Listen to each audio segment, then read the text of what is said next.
Mastoiditis.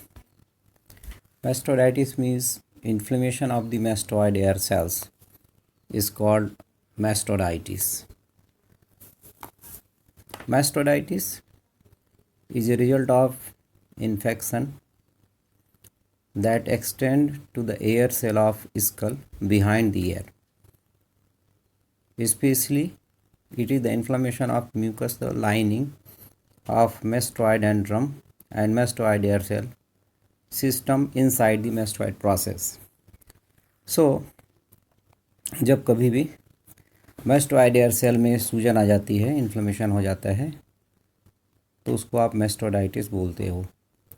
mastoiditis एक immediate complication जो है सपोरेटिव ओटाइटिस मीडिया का माना जाता है कि ज़्यादातर mastoiditis की जो ओरिजिन है वो सपोरेटिव ओटाइटिस मीडिया के कॉम्प्लिकेशन के रूप में होती है. जैसे यहाँ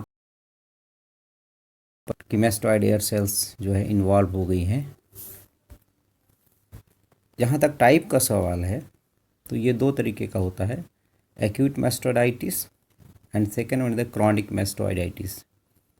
Acute mastoiditis means the infection of the mastoid characterized by diffused osteitis followed by the reaction and breakdown of the bony septa.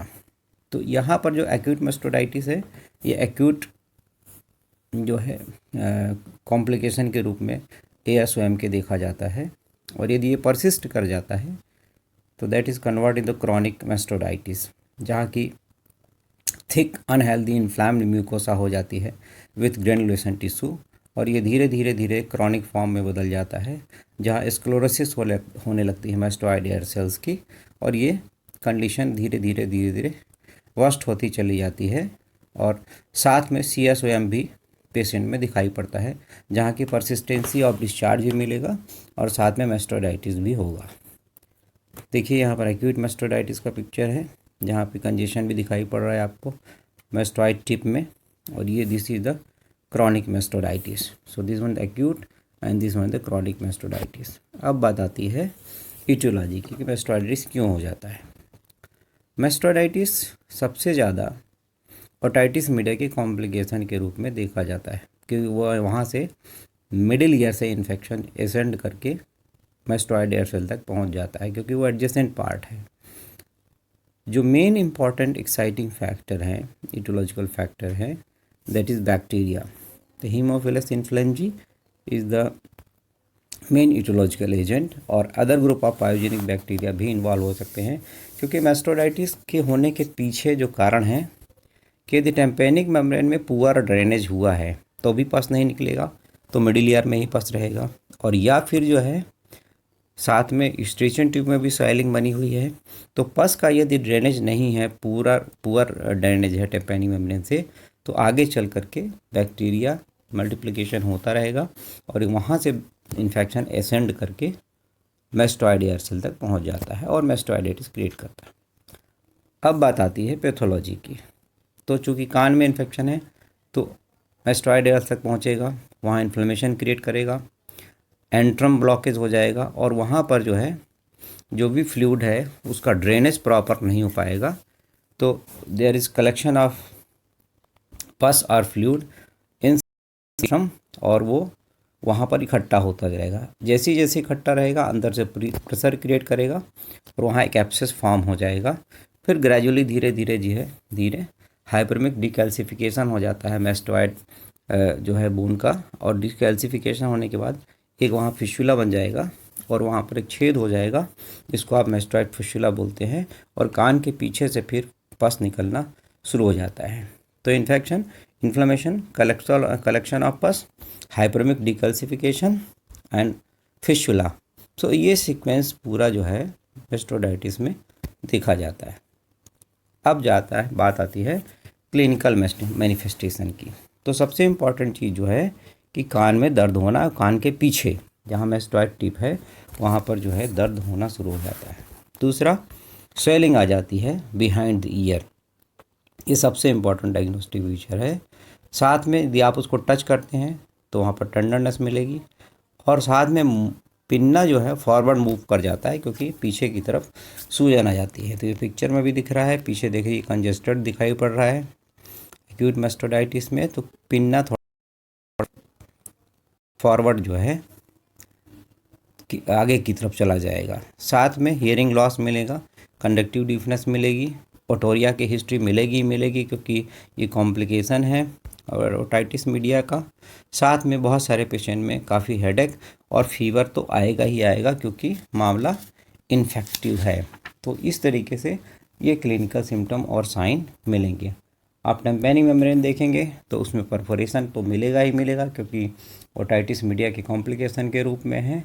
तो ये इम्पॉर्टेंट चीज़ जो है दिखाई पड़ती है। इसमें कॉम्प्लिकेशन इसमें भी हो सकता है, like facial paralysis, hearing loss, brain abscess.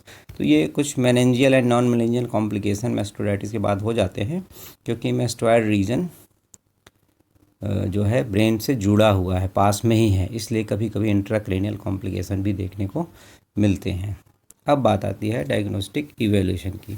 तो हिस्ट्री लीजिए, फिजिकल एग्जामिनेशन करिए, टेम्पनोसेंटिसिस करिए, फ्लूइड लेकर के कल्चर के लिए भेजते हैं, सीटी स्कैन कराइए, एमआरआई कराइए तो कन्फर्मेटरी डायग्नोसिस बन जाएगी। एमआरआई से काफ़ी कुछ जो है एवेल्युएट हो जाता है क्योंकि ये जो है सीटी से भी हो जाता है कि अंदर मास्टोइड एयर सेल चल रहा है, किस तरीके का डेवलपमेंट हो रहा है।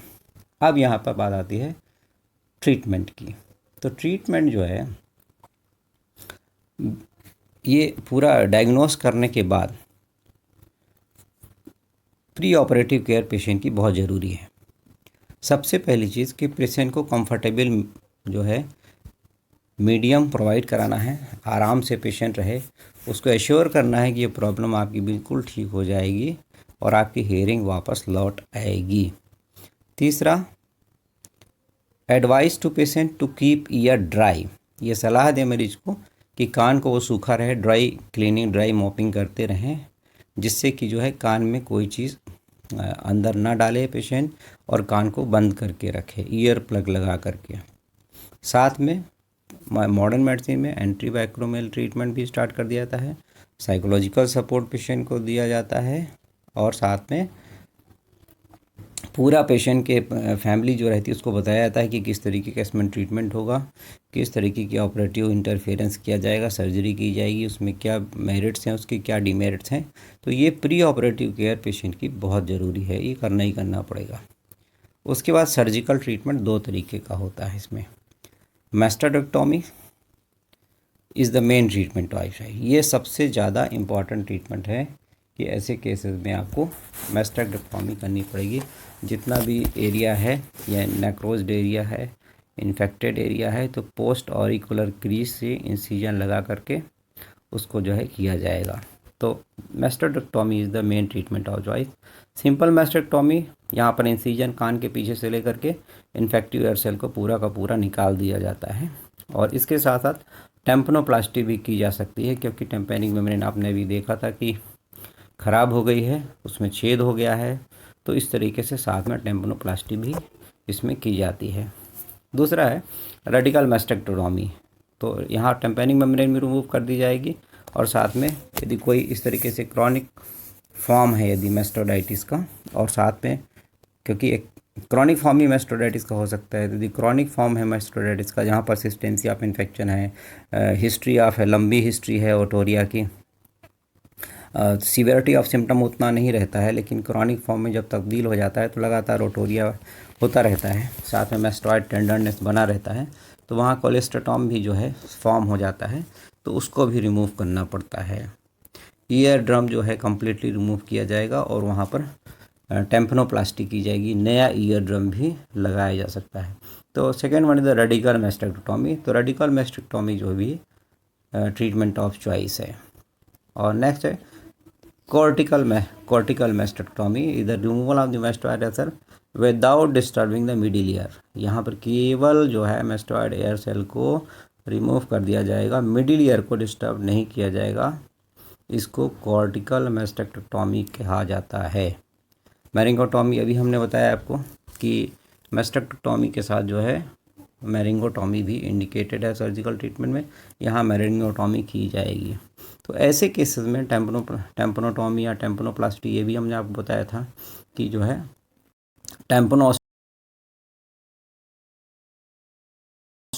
टेम्पेनिक मेम्ब्रेन में पस को ड्रेन कर लिया जाता है, that is called tympanostomy. Ostomy means making a opening to drain the pus, that is called tympanostomy. फिर उसके बाद पोस्ट ऑपरेटिव केयर इम्पॉर्टेंट है कि बेड रेस्ट में पूरा रहना चाहिए, 24 घंटे से 48 घंटे तक कंफर्टेबल पोजीशन में पेशेंट रहे।